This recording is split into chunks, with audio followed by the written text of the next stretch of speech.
A factory reset returns your AirPods Pro 3 to their original, out-of-box state.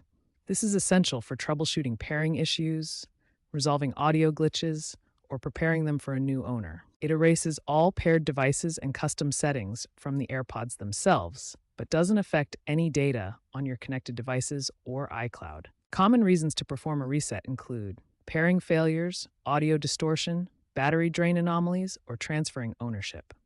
First, forget the device. On your iPhone or paired device, go to Settings, then Bluetooth.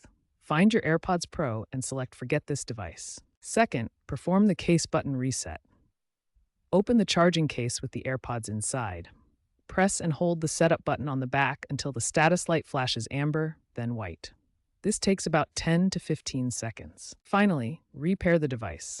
Close the case, then reopen it near your device. Follow the on-screen prompts to reconnect. The entire process takes just a minute or two. Ensure your AirPods have at least 20% charge.